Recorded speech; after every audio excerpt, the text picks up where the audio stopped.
Seguimos en BTV Noticias, es momento de entrevista. Ya me acompaña Pablo Mieres, senador, integrante de la coalición, líder del Partido Independiente. Gracias por estos minutos. ¿Qué tal? Un gusto, encantado de estar por acá.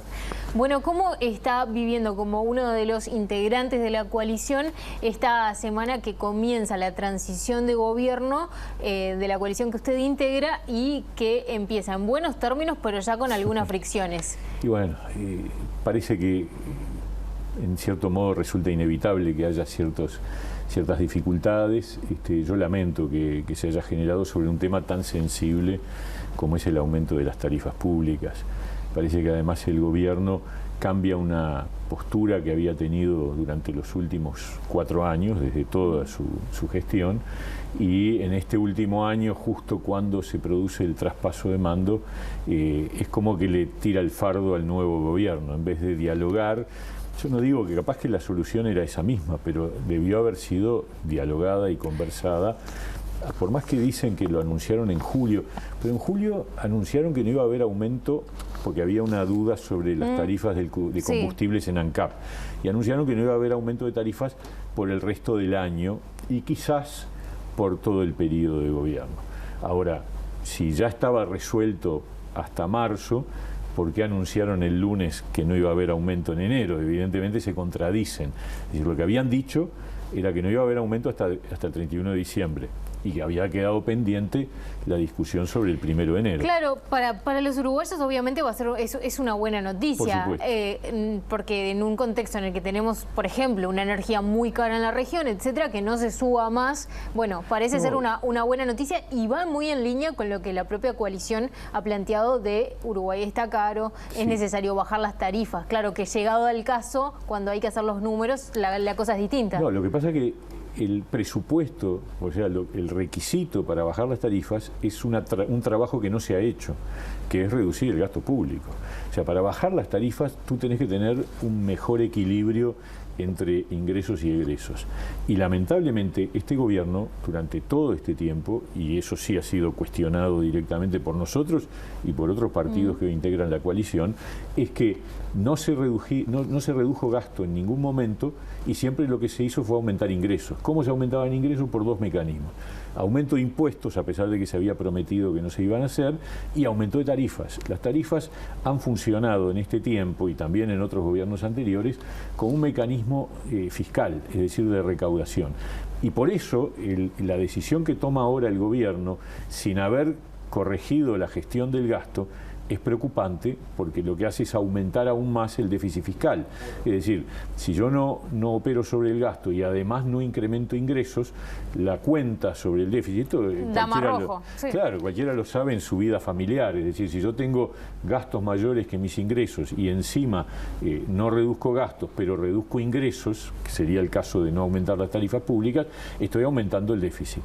Y eso es un problema porque estamos en un límite muy, muy fino con respecto a la mantención del grado inversor. Entonces, una buena noticia para los hogares y para en general, para la producción también, que no va a haber aumento de tarifas, puede convertirse en una muy mala noticia si el resultado de ese desequilibrio termina con una pérdida del grado inversor para el Uruguay, porque eso en buen romance, en buenas letras, significa que el país pierde capacidad de crédito y por lo tanto se complica aún más la situación macroeconómica, ¿no?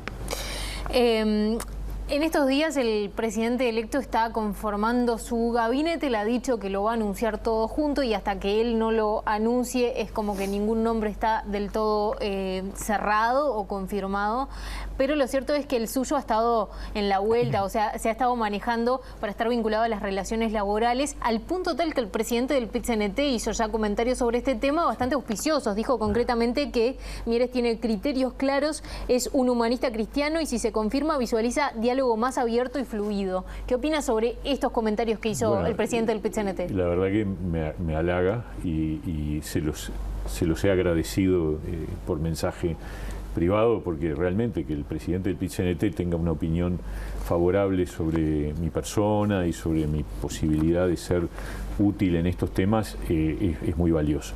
Ciertamente no está resuelto el tema. Yo no he tenido ninguna propuesta concreta de parte de la calle Pou. Obviamente hay que dejarlo trabajar. El armado del gabinete es una cosa muy complicada.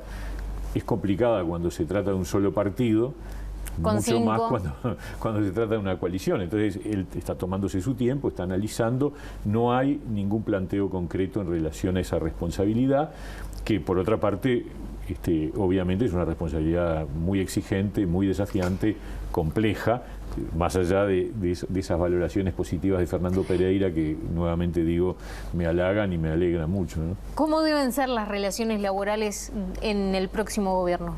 Yo creo que hay que tener una apuesta ambiciosa, que es generar niveles de maduración en las relaciones laborales. Yo creo que hay que pensar en una perspectiva de largo plazo y lograr acuerdos de criterios generales entre las partes, entre empleadores y trabajadores, entre las cámaras empresariales y el PIT-CNT, para salirnos del día a día, de la coyuntura, y pensar en términos de indicadores acordados previamente que de alguna manera faciliten las negociaciones luego particulares, el aterrizaje particular. No es una cosa inventada, es un criterio que funciona en algunas sociedades como particularmente las escandinavas. Me parece que hay que dar un paso, sería bueno, por lo menos es una idea que uno tiene en la cabeza, sería muy bueno poder llegar a una lógica en donde haya criterios acordados entre las dos partes, criterios generales que luego, obviamente, las circunstancias puntuales, las coyunturas, llevan a tener que aterrizar. ¿Pero se refiere, por ejemplo, a productividad? Me refiero, sí, a indicadores generales de la economía que de alguna manera se acuerden entre las dos partes como necesarios para... y también... ¿Y eso por empresa o por rama?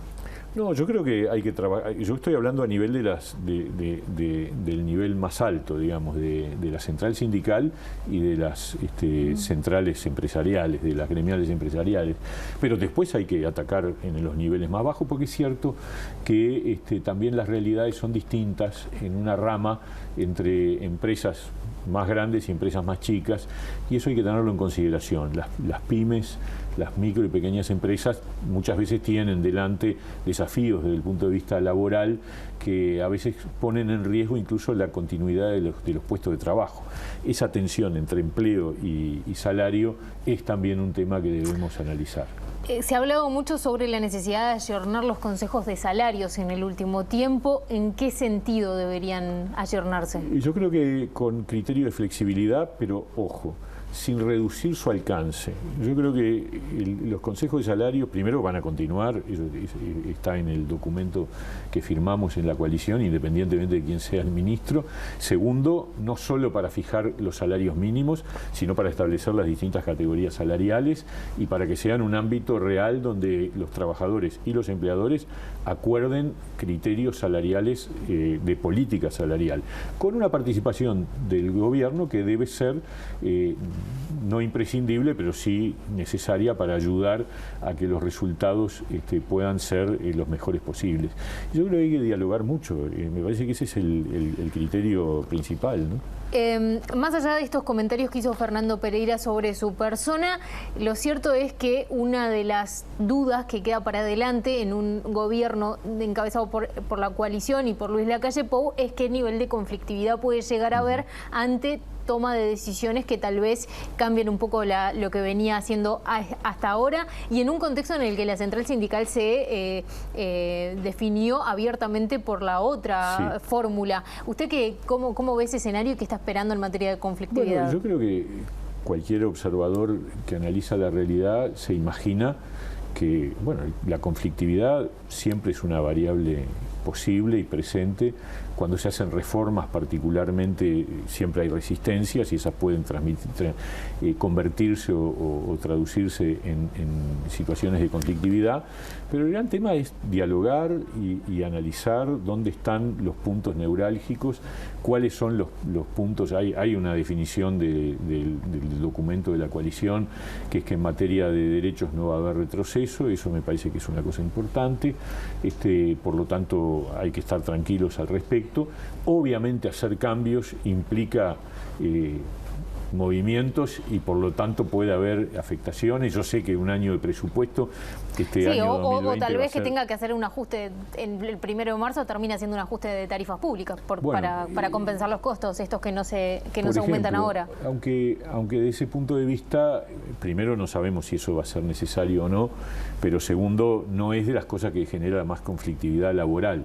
Sí, en cambio, si hay transformaciones en algunas áreas del país, es probable que haya conflictividad y no hay que tenerle miedo al conflicto. Sí, la clave es cómo se canaliza ese conflicto, cómo se generan los canales de diálogo y de búsqueda de entendimientos que nunca pueden dejarse de lado, ¿no?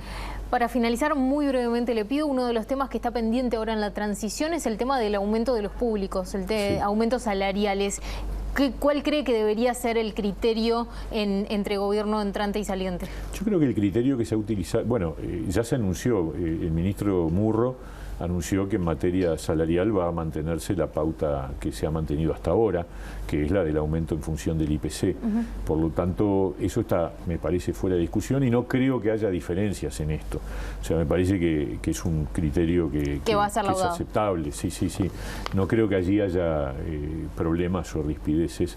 Me parece que es casi que automático y además una idea que se tiene en el documento por el compromiso con el país es que no va a haber reducción del salario real, por lo tanto el aumento atado a IPC es lo que logra, es decir, que el sector público mantenga un nivel adquisitivo como el que tenía, ¿no? Pablo Mieres, gracias por estos minutos. Un gusto, encantado. Hacemos una tanda y ya se viene el deporte de OBTV Noticias.